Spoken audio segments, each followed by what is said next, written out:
नमस्कार दोस्तों, मेरा नाम है निधि जैन और स्वागत करती हूँ आपका परचम क्लासेस में। आज हम लोग एनवायरमेंट स्टडीज की सीरीज को ही आगे बढ़ाते हुए एनवायरमेंटल लॉज डिस्कस करेंगे। इससे पहले हमने एनवायरमेंटल कॉन्फ्रेंसेस, समिट्स, प्रोटोकॉल ये वीडियो हम लेके आ चुके थे और मेरा पिछला वीडियो किस पे था, बर्ड फ्लू के अंदर, जिसमें मैंने आपसे एक सवाल भी पूछा था कि एवियन इन्फ्लुएंजा किससे फैलता है, जिसका करेक्ट आंसर है बर्ड्स के द्वारा। ठीक है, आप लोगों ने मुझे कमेंट्स में करेक्ट आंसर लिखा, बहुत अच्छे लगे, काफी लोगों ने मुझे कमेंट्स लिखा। So thank you so much आपके इतने कमेंट्स, अच्छे कमेंट्स के लिए। और उन्हीं कमेंट्स के थ्रू मुझे ये भी पता चला कि मेरे जो लास्ट के 2 वीडियोस थे, जो मुझे भी रियलाइज हो गया था, आई नो साउंड का थोड़ा सा इशू था, साउंड थोड़ा सा कम आ रहा था। Yes, you are right. आज के इस वीडियो में आई एम श्योर आपको साउंड की कोई प्रॉब्लम नहीं आएगी, एकदम अच्छे से आपको मेरी वॉइस क्लियर होगी। ठीक है, तो चलिए शुरू करते हैं एनवायरमेंटल लॉस को आज अपन। ओके, काफी इंपॉर्टेंट टॉपिक है, आपको पता है, क्योंकि आजकल एग्जाम्स में एनवायरमेंट को काफी ज्यादा वेटेज दिया जा रहा है। सो अब हम शुरू करते हैं। सबसे पहले तो हम ये देख लेते हैं कि एनवायरमेंटल लॉ जरूरी क्यों है, क्यों बनाए जाते हैं एनवायरमेंटल लॉ। क्यों? क्योंकि अगर आप जैसे फर्स्ट पॉइंट देखेंगे, regulate the impact of human activities on environment. क्या क्या होता है, कभी कभी हमारी जो ह्यूमंस की एक्टिविटीज होती है, हम इंसानों की एक्टिविटीज इंटेंशनली या अनइंटेंशनली हमारे एनवायरनमेंट को हानि भी पहुंचा सकती है या हानि पहुंचाती ही है। ठीक है, कुछ ना कुछ हार्मफुल इफेक्ट्स हो जाते हैं एनवायरनमेंट के लिए, तो उन एक्टिविटीज को रेगुलेट करने के लिए एनवायरमेंटल लॉ बनाया जाता है। ठीक है, और किस लिए एनवायरमेंटल लॉ बनाया जाता है?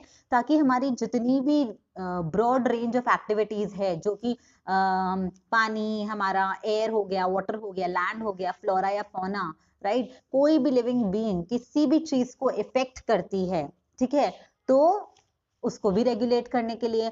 और हमने ये देखा कि हमारे कॉन्स्टिट्यूशनल फ्रेमवर्क में इसकी नीड ऑलरेडी जाहिर हो रखी है। ठीक है, protection and conservation of environment की, तो उसके लिए ये एनवायरमेंटल लॉज बनाए जा रहे हैं, क्योंकि काफी सारी जब इंटरनेशनल कॉन्फ्रेंसेस होती है, कमिटमेंट्स होते हैं, तो उसमें भी इसका काफी ज्यादा उल्लेख है, काफी ज्यादा मेंशन किया जाता है इस चीज को। सो उसके लिए एनवायरमेंटल लॉज बनाना बहुत ज्यादा जरूरी है। ठीक है, चलिए समझ में आ गया एनवायरमेंटल लॉज क्यों जरूरी है। आगे बढ़ते हैं।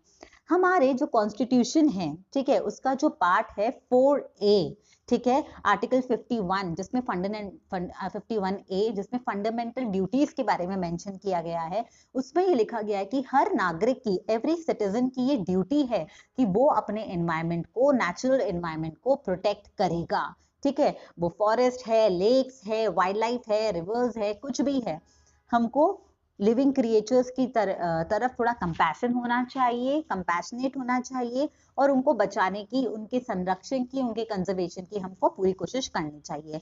कॉन्स्टिट्यूशन हमारा ये भी मेंशन करता है कि, किसमें मेंशन करता है, पार्ट 4 में article 48A, directive principles of state policy की, स्टेट के स्टेट को भी बहुत जरूरी है ये देखना कि वो उसके जो एनवायरनमेंट है, उसके अंडर कोई फॉरेस्ट आ रहा है, वाइल्ड लाइफ सेंचुरीज आ रही है, जो भी एनवायरनमेंट है, उसके लिए उसको भी उतनी ही सतर्कता से काम करने की जरूरत है।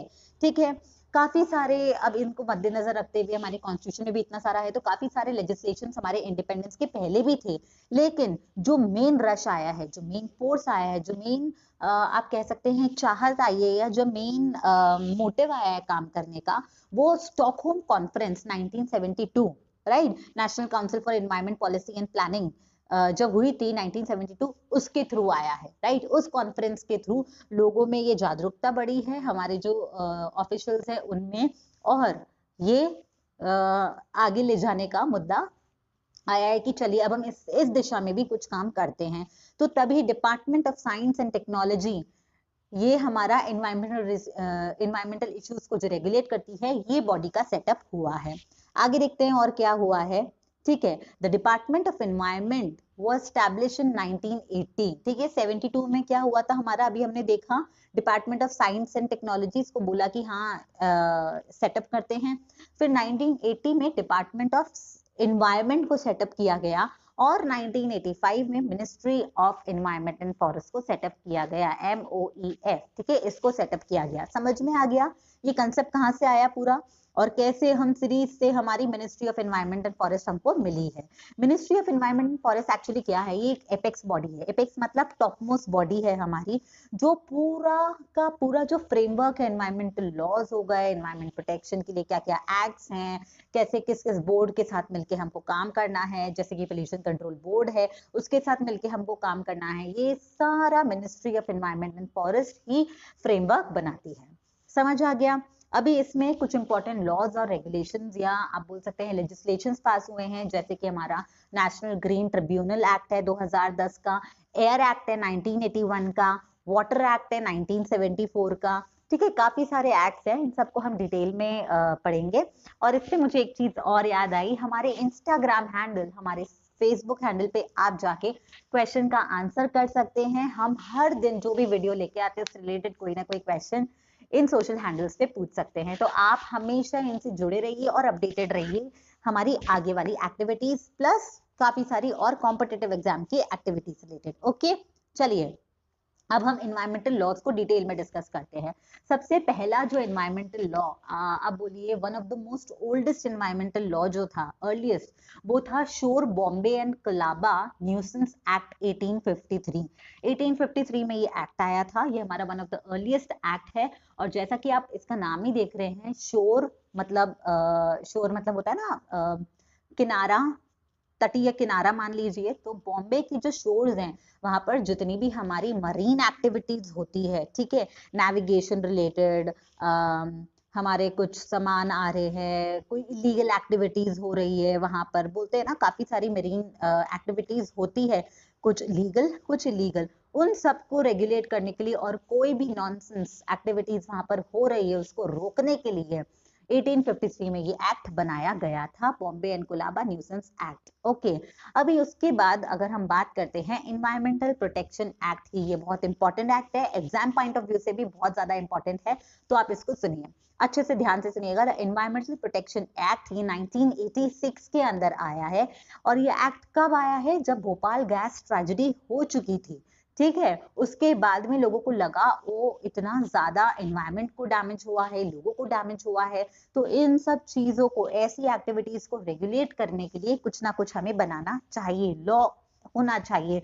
तो एनवायरमेंटल प्रोटेक्शन एक्ट आया हमारा 1986 के अंदर। ओके, अब ये एनवायरमेंटल प्रोटेक्शन एक्ट जो है ये क्या कह रहा है, सबसे पहले तो मैं आपको बता दूं कि ये जो था, हमारे जो late prime minister Indira Gandhi थी, उन्हीं के बर्थडे पे इफेक्ट में आया था, बिकॉज शी वॉज वेरी आप बोल सकते हैं एनवायरमेंट को लेके वो बहुत ज्यादा जागरूक थी, अवेयर थी और मोटिवेटेड थी और आगे बढ़ के एनवायरमेंट को प्रोटेक्ट करने के लिए काम करा करती थी। तो ये है उसका, ठीक है, ये हमारा जो है कॉन्स्टिट्यूशन के 253 आर्टिकल 253 के अंदर इनेक्टेड किया गया है।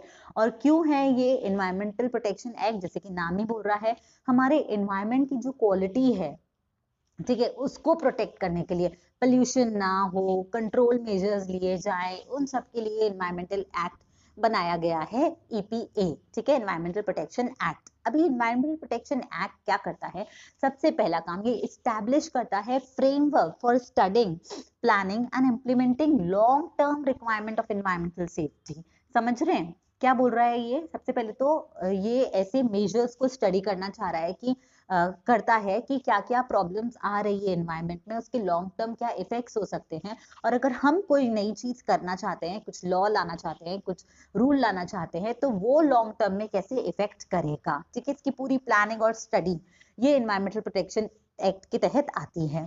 फिर इसे बहुत ध्यान से सुनिएगा, अम्ब्रेला लेजिस्लेशन कहते हैं। अम्ब्रेला लेजिस्लेशन क्यों कहते हैं, क्योंकि ये एक ऐसा एक्ट है जो दूसरे एक्ट्स को बनाने में भी मदद करता है, जैसे कि वाटर एक्ट जो 1974 में है, ठीक है, और एयर एक्ट जो 1981 में आया है, ठीक है, उसने इसका भी एक क्या है फ्रेमवर्क सेट कर दिया कि इस तरह से इस अथॉरिटीज के साथ में कोऑर्डिनेशन होना चाहिए, ये एक्टिविटीज होनी चाहिए, इसीलिए अम्ब्रेला लेजिस्लेशन है, ठीक है।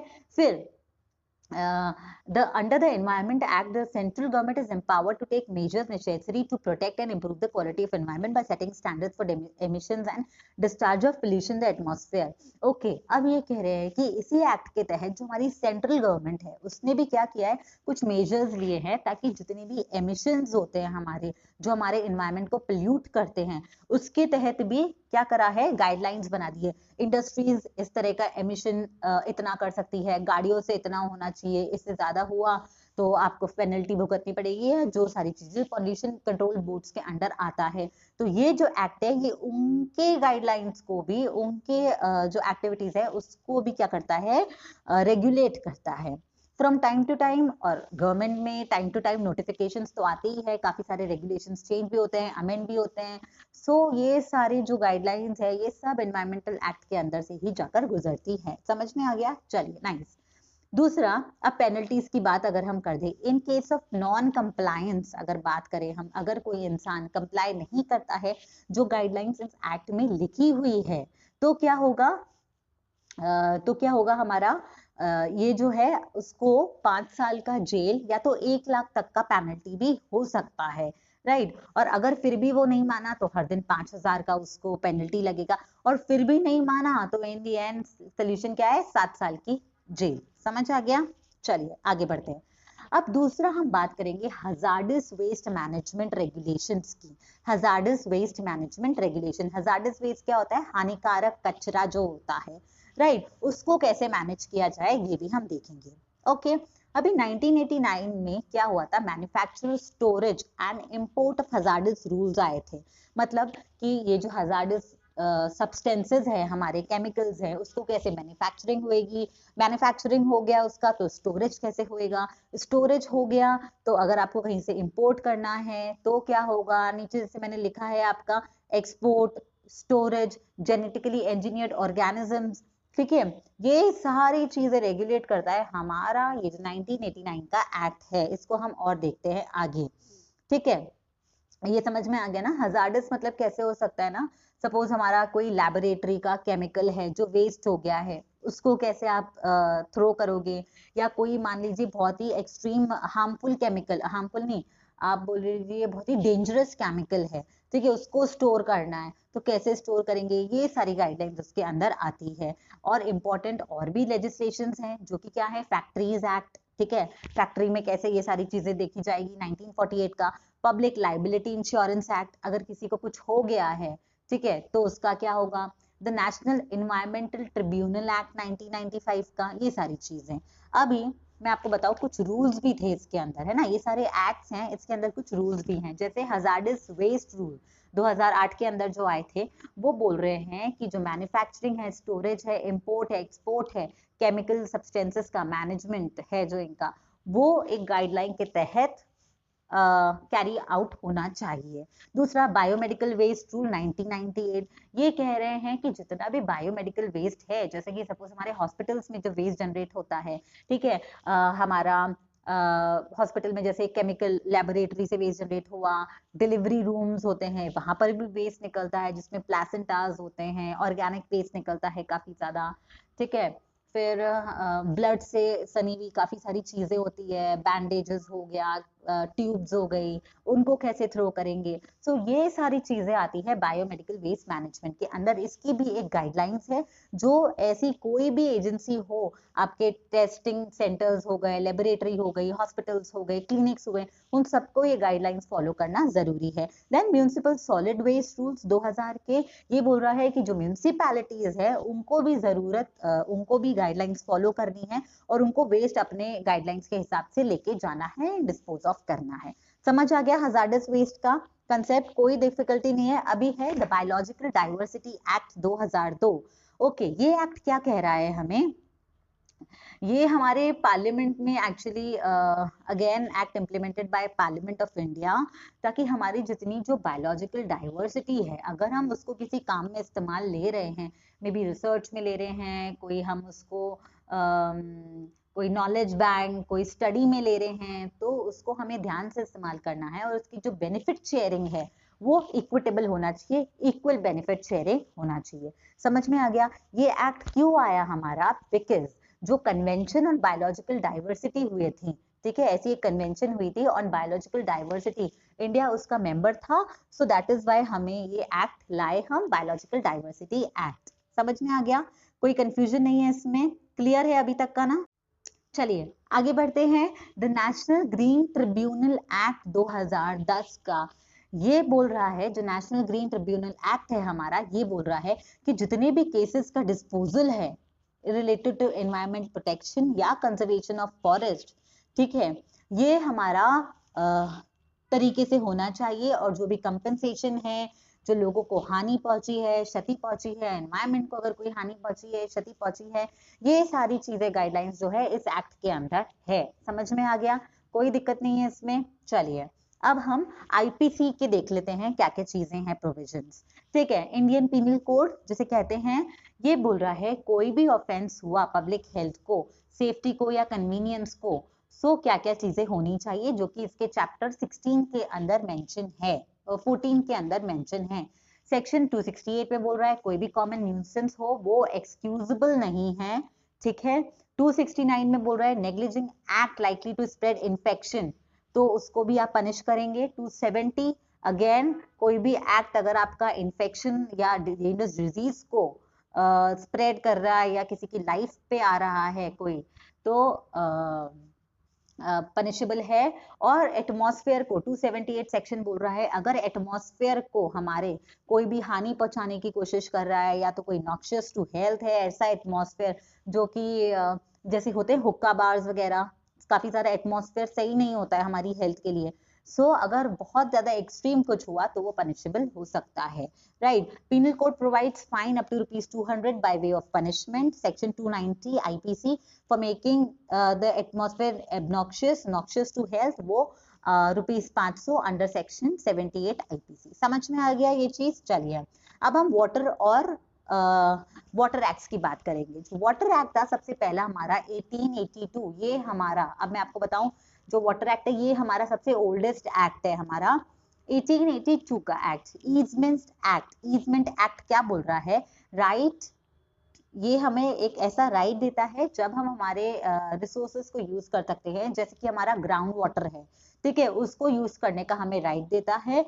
और स्टेट को बोलता है कि जो सरफेस वाटर है वो स्टेट प्रॉपर्टी है।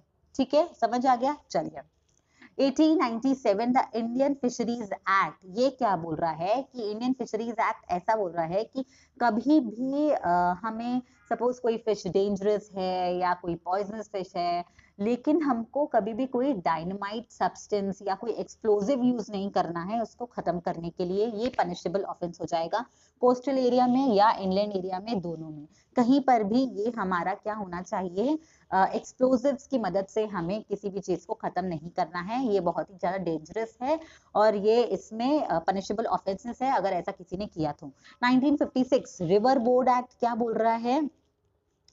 अगर इंटर स्टेट कोऑपरेशन में, सपोज जैसे कोई नदी है ना हमारा, 2 स्टेट्स में जा रही है, 3 स्टेट में जा रही है, अगर वो कोई कंट्रोवर्सीज आ रही है या कोई इशू आ रहे हैं, उसको एड्रेस करता है रिवर बोर्ड्स एक्ट। ठीक है, समझ में आ गया? अभी 1970 में द मर्चेंट शिपिंग एक्ट आया था, वो क्या बोल रहा है हमारा कि जो वेस्ट है हमारा, जो शिप्स वेस्ट जनरेट करती हैं, राइट, वो उसको डील करने के ऊपर, आप मान लीजिए शिपिंग मर्चेंट शिपिंग एक्ट है कि सपोज कोई शिप ने कोई वेस्ट जनरेट किया, वो इतनी ही रेडियस के अंदर उसको क्या कर सकता है, डिस्ट्रॉय कर सकता है या जनरेट कर सकता है, इससे बाहर उसका वेस्ट जनरेट नहीं होना चाहिए।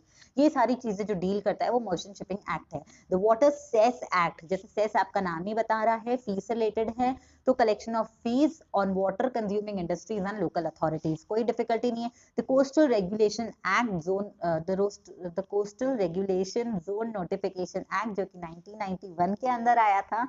ओके गाइस, थोड़ा सा बोलने में जुबान लड़खड़ा गई, आई एम सॉरी।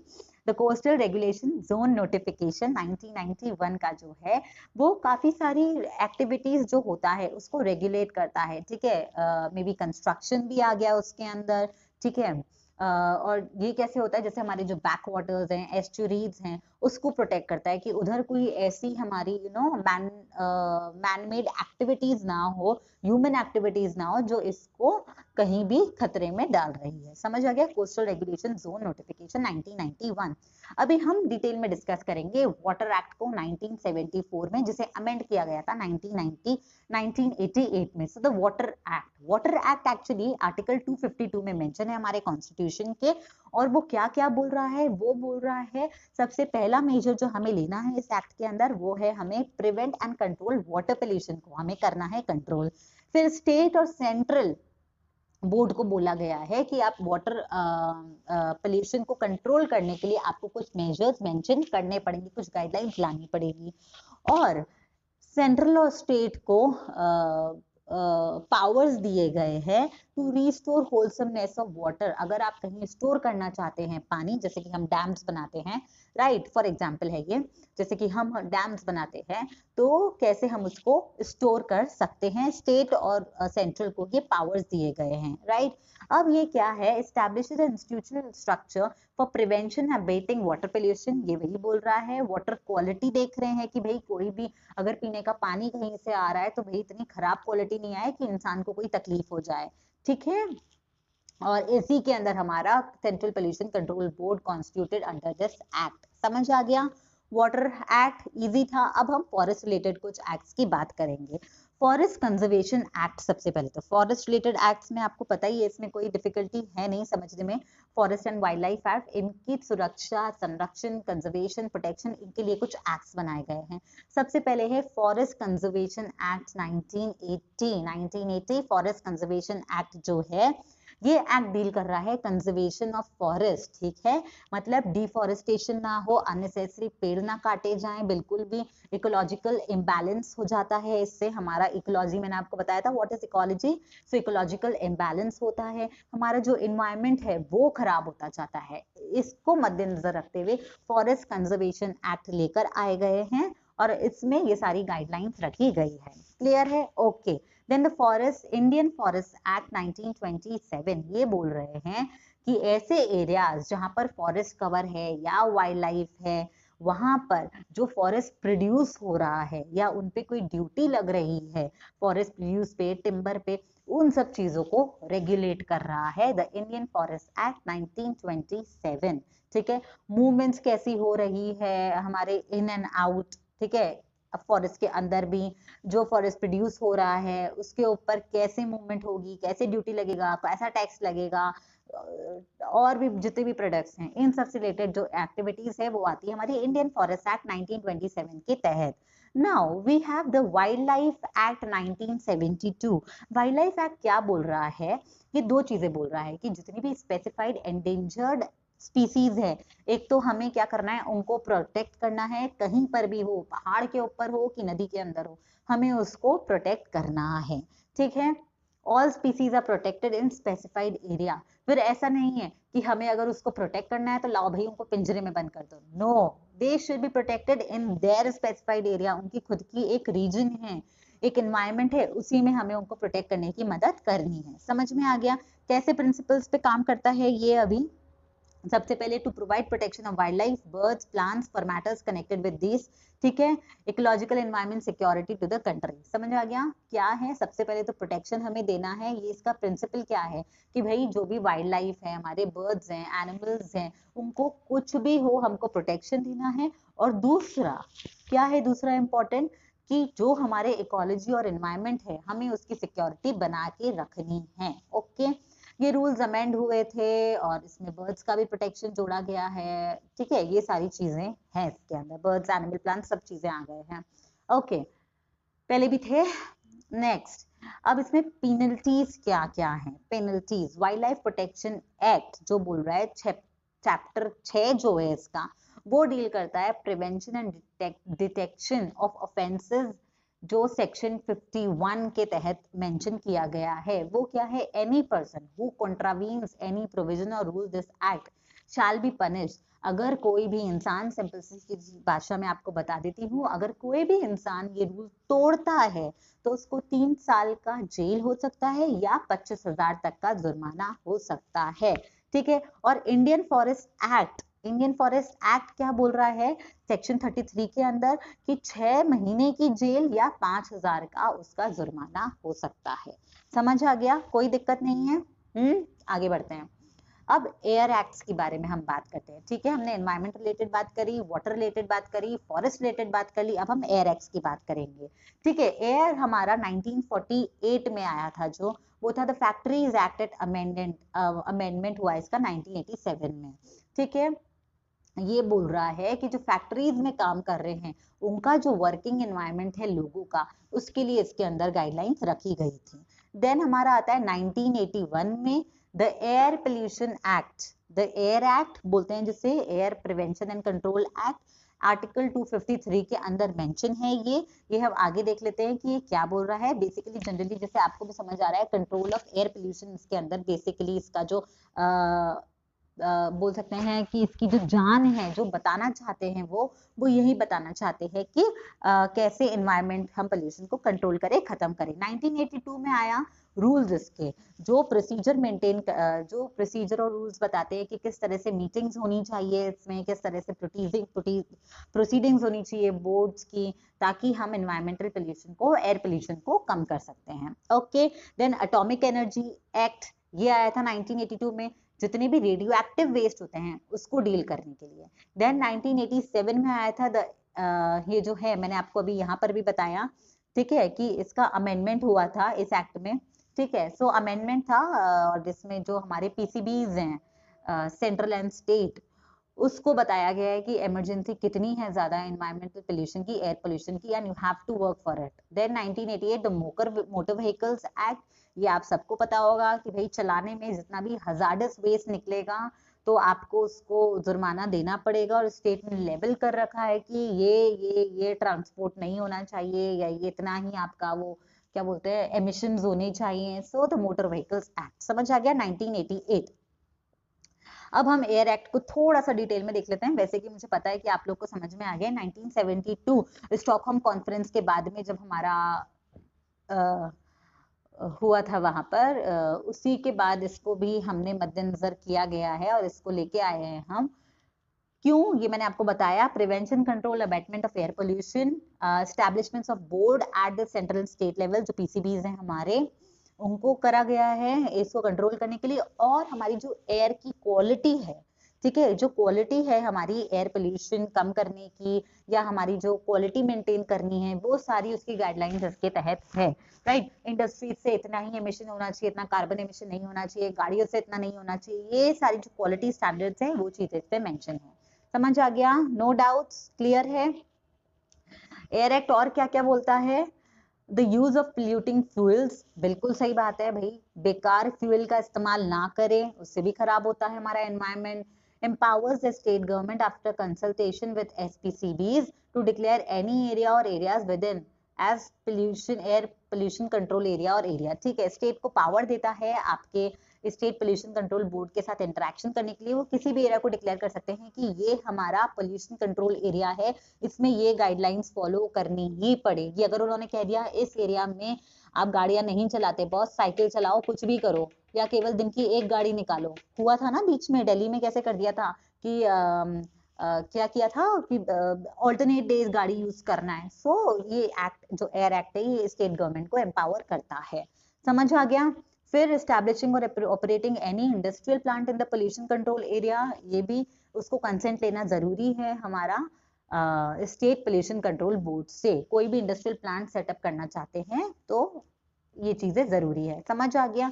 और उस प्लांट को फिर जो स्टेट पोल्यूशन कंट्रोल बोर्ड है या स्टेट अथॉरिटीज हैं, वो बार बार मॉनिटर करेगी कि कहीं ये हमारे स्टैंडर्ड से नीचे तो नहीं उतरे, ये हमारे स्टैंडर्ड्स मीट कर रहे हैं या नहीं कर रहे हैं, ये उस एरिया में पोल्यूशन ज्यादा क्रिएट तो नहीं कर रही इस इंडस्ट्री की वजह से। तो ये सारी चीजें हमारे एयर एक्ट के अंदर आती है। पेनल्टी सेक्शन 37 डील करता है इसका।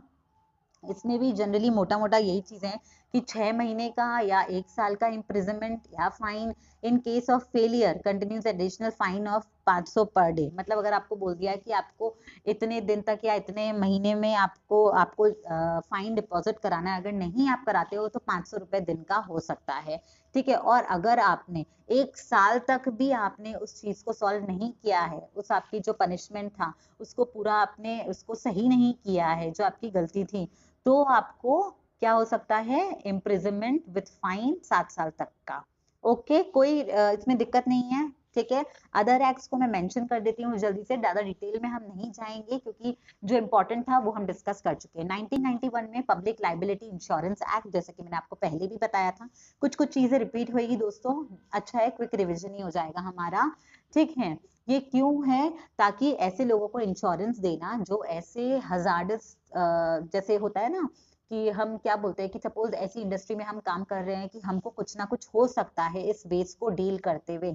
सपोज रेडियो एक्टिव सब्सटेंस को कोई इंसान डील कर रहा है, एक्सीडेंटली उसको लग गया, उसको कुछ हो गया, तो that is public liability insurance act. The national environment tribunal act created to award compensation for damage to persons, property and environment arising for any activity. Again the national environment tribunal act, समझ में आ गया?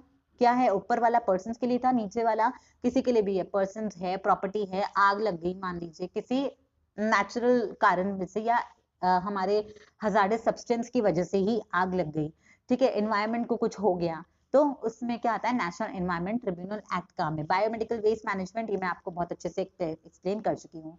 ये हमारे क्या होता है ना, ये आप सोच रहे होंगे पहले तो कोई और ईयर था, अभी क्यों है ये, क्योंकि अमेंडमेंट्स होते जाते हैं इसमें, ठीक है। कुछ आपको लगता है कि अमेंडमेंट्स क्यों होते हैं, आपको लगता है कि यार ये वाला पॉइंट सही तरह से इंप्लीमेंट नहीं हो रहा है, इसको अगर हम ऐसा कर देंगे तो अच्छे से इंप्लीमेंट होगा, तो अमेंड करके उस लॉ को या उस एक्ट को नया बना दिया जाता है। 1999 में the environment rules siting of industrial projects, ये भी कोई दिक्कत नहीं है, मैंने आपको अभी इंडस्ट्री सेटअप करने का बहुत अच्छे से एक्सप्लेन किया है। 2000 में द म्यूनिसिपल वेस्ट, ये भी मैं आपको पहले एक्सप्लेन कर चुकी हूँ कि म्यूनिसिपैलिटीज की क्या होती है, रिस्पॉन्सिबिलिटी होती है वेस्ट कलेक्ट करना, डिस्पोज करना उसको प्रॉपर तरीके से। And the ozone depleting substances rule, ये क्या है 2000 में इसको भी बनाया गया कि भाई आपको रेगुलेट करना है प्रोडक्शन एंड कंजम्पशन ऐसे सब्सटेंसेस का जो हमारी ओजोन लेयर को और डिप्लीट कर सकते हैं। समझ आ गया?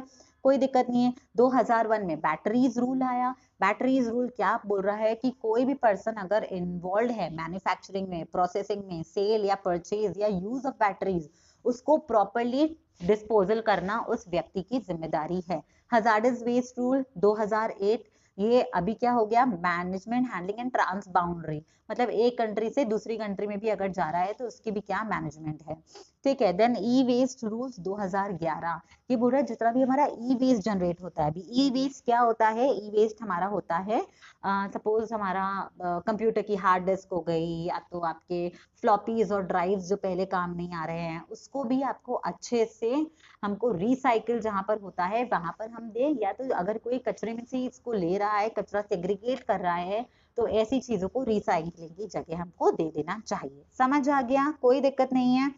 फिर है हमारा 2002 में नॉइस पोल्यूशन, ये यही बोलता है कि अगर आप सपोज जहीं यहाँ पर भी हम रह रहे हैं हमारे एनवायरमेंट में, एक लेवल से ऊपर नॉइज बर्दाश्त नहीं होती है, तो इसीलिए क्या होता है कभी कभी जैसे अपन देखते ही है शादियों में 10 बजे बंद हो जाता है सारा म्यूजिक, है ना, क्योंकि उस टाइम पे लाउड स्पीकर्स या म्यूजिक या कोई भी नॉइस पोल्यूशन नहीं होना चाहिए। वैसे ही एक लिमिट सेट करी गई है नॉइस पोल्यूशन के अंदर। समझ आ गया? रेगुलेशन एंड कंट्रोल, ओके, कोई दिक्कत नहीं है इसके अंदर। चलिए, सो लास्ट में हम कंक्लूजन पे आते हैं। क्या बोलते हैं कि भाई इंडिया हमारी one of the most polluted country है, इसीलिए ये सारे लॉज भी बनाए गए हमने, लेकिन फिर भी हमारी जो कंट्री है वो बहुत ज्यादा लो रैंक पे है। इन्वायरमेंटल प्रोटेक्शन इंडेक्स की अगर हम बात करते हैं 2020, अगर हम उसकी रिपोर्ट देखें तो हमारे इंडिया की पोजीशन है 168, राइट। 180 कंट्रीज में से इंडिया स्टैंड कर रहा है 168। सोचिए हमारी कहाँ कंडीशन होगी। हम सबको दोस्तों मिलकर ये करना पड़ेगा कि हमारे जितने भी लॉज बने हैं, रूल्स बने हैं, हम उस पर अबाइड करें, उसको फॉलो करें, ताकि हम अपना एक अच्छा देश बना सके, एक अच्छा नेशन बना सके और हमारी फ्यूचर जनरेशंस को एक अच्छी दुनिया दे सके। ठीक है? अच्छा, अब इसके कारण क्या है, मैंने कुछ कुछ कारण मेंशन किए हैं, आप लोग भी चाहे तो वीडियो में बता सकते हैं कि क्यों हमारे इंडिया की स्थिति ऐसी हो रखी है कि one of the most polluted countries है। जैसा कि मुझे क्या लगता है और थोड़ा मैंने स्टडी किया उसके जरिए से मैं बता रही हूँ कि क्या होता है, ये जो हमारी एनवायरमेंटल कमेटी है, जो मेन हमारी एनवायरमेंटल गवर्नेंस है, ये हमारी क्या होती है, किसके अंडर रेगुलेट होती है, ministry of environment and forest के अंदर। अगर ये हमारी एनवायरमेंट की एक अलग से मिनिस्ट्री बना दी जाए तो शायद ये ज्यादा बेटर रेगुलेट हो सकता है। आपके व्यूज मुझे जरूर से चाहिएंगे कि आपको क्या लगता है कि हम क्या करें जिससे एनवायरमेंट की जो कंडीशन है वो सुधर जाए इंडिया में। ठीक है? जो अब एसपीसीबीज क्या होते हैं, हमारे पोल्यूशन कंट्रोल बोर्ड, उनको बोला गया है कि कभी एमिशंस अगर ज्यादा आपको दिख रहे हैं, पोल्यूशन क्रिएट कर रही है कोई इंडस्ट्री, तो आप स्ट्रिक्ट मेजर्स लीजिए। लेकिन कभी कभी क्या होता है, ये बोर्ड्स भी हमारे वीक पड़ जाते हैं, वो उतनी पेनल्टीज और स्ट्रिक्ट मेजर्स लेते नहीं है, तो ये भी एक कारण हो सकता है नेग्लिजेंस का, राइट। सो बहुत सारी चीजें हैं। हमको क्या चाहिए? हमको चाहिए एक इंडिपेंडेंट रेगुलेटरी बॉडी एनवायरमेंट के लिए, और जो हमारी लाइबिलिटीज है और जो हमारी पेनल्टीज हैं वो मैकेनिज्म और स्ट्रॉन्ग करे, ताकि लोगों को उसकी ग्रेविटी समझ में आए, लोगों को उसका समझ में आए what is the real purpose. समझ आ गया? क्लियर है? सो ये छोटा सा सेशन था एनवायरमेंटल लॉज के ऊपर। आई थिंक मैंने majority of the laws cover कर लिए हैं। आपको अच्छा लगा होगा सेशन। और अगर आपको इसमें कुछ और चीजों की आपको लगता है कुछ और चीजें होनी चाहिए, मुझे कमेंट सेक्शन में प्लीज मेंशन करिएगा। और आज के लिए आपका एक सवाल, ठीक है? सवाल क्या है? Who is known as father of environmental law? Father of environmental law किसे बोला जाता है? ये आप लोग मुझे कमेंट सेक्शन में मेंशन करेंगे। आपके आंसर्स का मुझे हमेशा की तरह इंतजार रहेगा, और मैं कोशिश करूंगी ज्यादा से ज्यादा आपके आंसर्स को रिस्पॉन्ड कर सकूं, ठीक है? तो ओके फ्रेंड्स, आज के लिए इतना ही। Have a good day and happy Makar Sankranti कल के लिए, एंड हैप्पी लोहड़ी आज के लिए। Okay, have a good day, stay healthy guys, bye.